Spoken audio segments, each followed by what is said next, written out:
ঈদের টানা ছুটির দ্বিতীয় দিনেও লাখো পর্যটকের পদচারণায় মুখর সৈকত নগরী কক্সবাজার। ঈদের আনন্দ উপভোগে পর্যটকদের পাশাপাশি সৈকতে ভিড় করছেন স্থানীয়রাও। এদিকে কাঙ্ক্ষিত সংখ্যক পর্যটক সমাগম হওয়ায় খুশি হোটেল মোটেল সহ পর্যটন সংশ্লিষ্ট ব্যবসায়ীরা। এরই মধ্যে 5 শতাধিক হোটেল মোটেলের অন্তত 80% রুম বুকিং হয়ে গেছে বলে জানিয়েছেন হোটেল মালিকরা। তাদের আশা শিগগিরই হোটেল রুম শতভাগ বুকিং হয়ে যাবে। এদিকে পর্যটকদের নিরাপত্তা ও হয়রানির রোধে সার্বিক ব্যবস্থা নেওয়ার কথা জানিয়েছেন ট্যুরিস্ট পুলিশ ও প্রশাসন সংশ্লিষ্টরা। আমরা 3 স্তরের নিরাপত্তা ব্যবস্থা গ্রহণ করেছি।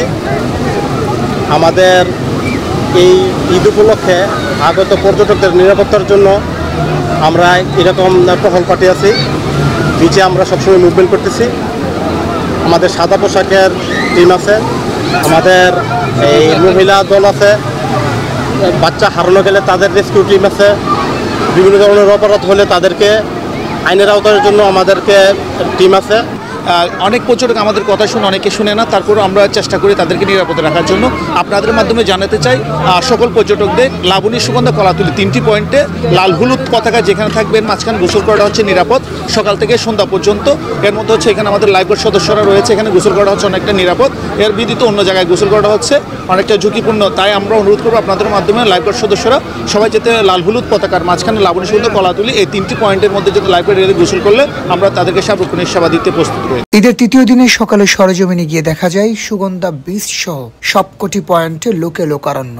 বেলা বাড়ার সাথে সাথে পর্যটকের ভিড়ও বাড়ছে। প্রখর রোদেও যেন আনন্দ উচ্ছ্বাসের কমতি নেই তাদের। তবে এ সময় হোটেল ভাড়া ও খাবারের দাম বেশি নেওয়ার অভিযোগ করেছেন কেউ কেউ। খাওয়া, গাড়ি ভাড়া, অটো ভাড়া সবকিছু ডাবল হয়ে যায়। এটা আসলে প্রশাসনের দৃষ্টি দেওয়া উচিত। মাঝে মাঝে এখানে আসা হয়, খুব ভালো লাগে আসতে। এখানে আসছি আমার এসএসসি পরীক্ষার্থী, তবুও বাবা মার সাথে টাইম স্পেন্ড করতে আসছি এখানে। মানে অনুভূতিটা খুবই ভালো, ফ্যামিলির সাথে যেহেতু আসছি। তো সবাইকে ঈদের শুভেচ্ছা, সবাই ভালো থাকবেন। এই যে মানুষকে সমুদ্র টানে, যে এই জন্য টানে যে সমুদ্রের এই সৌন্দর্য, তারপরে ছেলেমেয়েরা এই যে আনন্দ করছে, এই বিষয়গুলি খুব আমাকে টানে। তা আমি এই জন্য এবার এসে নিজ চোখে দেখে গেলাম যেটা খুব সুন্দর। আমি চেষ্টা করব যে ছুটি পেলে আবার এখানে আসার জন্য। আমরা প্রতি বছরই আসি, আর ঈদে তো বাচ্চাদের স্কুল কোচিং বন্ধ থাকে, সেই জন্য একটা ট্যুর দেওয়া হয়। তো আসলাম, এবার আমার কাছে মনে হলো যে এবারের সবকিছু স্বস্তিদায়ক। এদিকে কাঙ্ক্ষিত সংখ্যক পর্যটক পেয়ে খুশি সাগর পাড়ের ক্ষুদ্র ব্যবসায়ী থেকে শুরু করে হোটেল রেস্তোরাঁ ব্যবসায়ীরাও। তারা বলছেন ঈদের ছুটিতে কক্সবাজারে বিপুল সংখ্যক পর্যটক সমাগম ঘটেছে। লক্ষাধিক পর্যটক কক্সবাজারে এসেছে। সৈকতের 3 পয়েন্টে হাজার হাজার মানুষ এখন সমুদ্র স্নানের মুক্ত রয়েছে।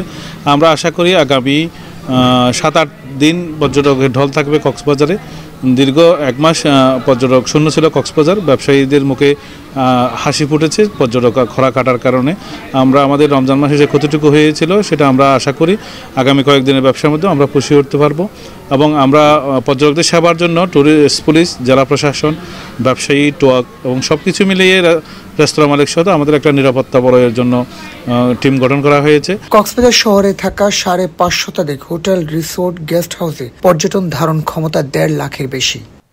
ঈদের দীর্ঘ ছুটিতে সমুদ্র সৈকতের পাশাপাশি বিশ্বের দীর্ঘতম মেরিন ড্রাইভ, হিমছড়ি ঝর্ণা, ইনানি, পাটোয়ার টেকের পাথরের সৈকত, শহরের বার্মিস মার্কেট সহ কক্সবাজারের বিনোদন কেন্দ্রগুলো পর্যটকদের আনাগোনায় মুখরিত হয়ে উঠেছে। ওমর ফারুক হিরো, সারা বাংলা, কক্সবাজার।